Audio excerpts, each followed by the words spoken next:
Like it or not, mention Kerala and there's a global aura about it. Centuries ago, the spice capital of the world. In more recent times, a globally acknowledged tourism destination. The National Geographic mentioning it as a must-see destination. A literacy leader, an old age care frontrunner, and more. Every now and then, global praise coming Kerala's way. No doubt, Kerala shines abroad, and some 4 million non-resident Keralites can hold their heads high. And then there is a local pain for those Keralites left in Kerala, burdened by creaky infrastructure, corruption, an apathetic bureaucracy, and a higher education that is now close to dishonorable.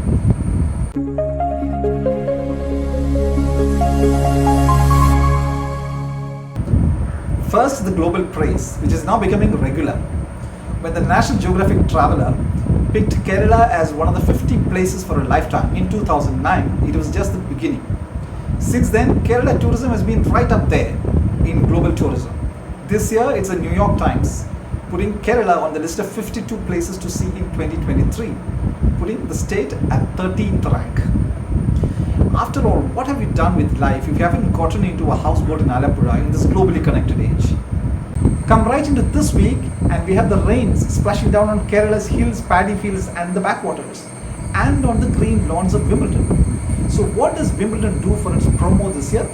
It picks on the globally identifiable Kerala boat race brand and picturizes the world's top tennis legends in racing canoes. The Wimbledon Twitter handle goes, Kerala London handshake, ready for the annual boat race. Who will be lifting the 2023 Wimbledon Championships? Easily, Kerala is the first round winner at this year's Wimbledon. That was tennis. On to soccer. In April this year, English football club Chelsea did a virtual tour of the Alappuzha backwater. The beauty of Kerala, the Blues visit the scenic backwater as part of the virtual tour. Read the legend of Chelsea on Instagram. Kerala's tourism minister responded, "Don't just make it a virtual tour, make it real. A hearty welcome to God's own country where football is loved as much as life. Enjoy Alappi, Venice of the East." While on soccer, recall Argentina's ambassador Hugo Javier Gobi presenting a national team jersey to Kerala Chief Minister Pinarayi Vijayan shortly after Argentina won the Soccer World Cup. And a fortnight ago, an even bigger news when Kerala Sports Minister said the Argentina team had expressed intent to play a friendly in Kerala. It's not just Wimbledon, Chelsea or Argentina that's adding glamour to the Kerala brand abroad. There's this young athlete from Kerala, Murali Srishankar, a long jumper, who's been all over the world this year from Texas to Paris to Lausanne, giving a mighty leap for brand Kerala. His best jump of 8.41 meters this year has been the world's second best.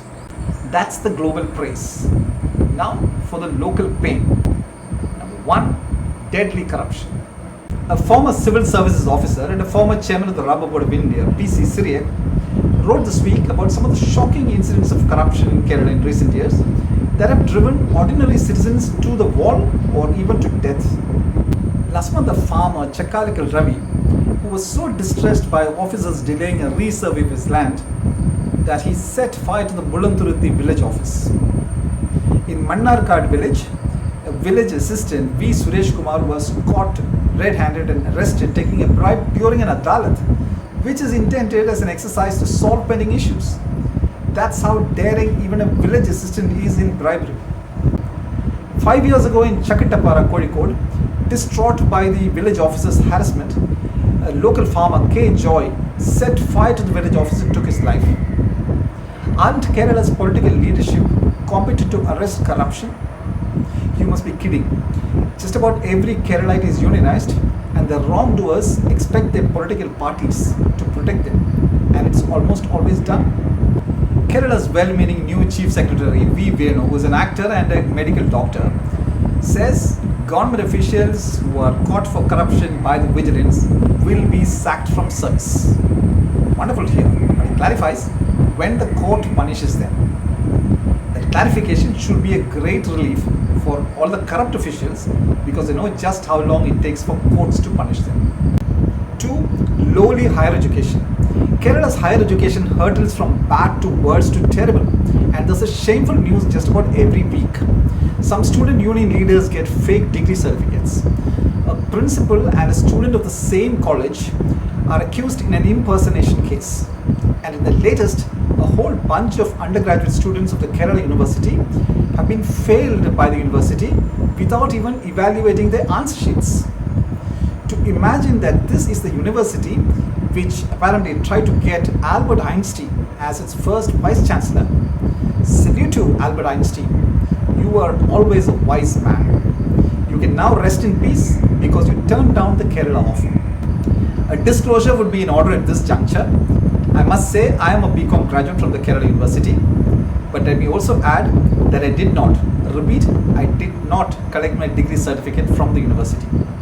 And no good company where I worked, from the Indian Express, which was India's #1 English daily when I joined it in the 1980s, to the Economic Times, where I worked for nearly 20 years, which is India's leading English business daily, no company asked me for my degree certificate. Good companies don't look at papers, right? They look at persons. So please continue watching Geometric, reassured that I do not have a degree certificate. Some mischievous friends tell me, "Joe, you're Prime Minister material." No thanks, I'll be happy being a journalist. 3. Muzzling media. In the innermost chamber of every Malayali heart is freedom of expression. Take that out and Keralites are merely flesh, blood, bones and skin. Many Indians are delighted about the concept of double-engine Sarkar.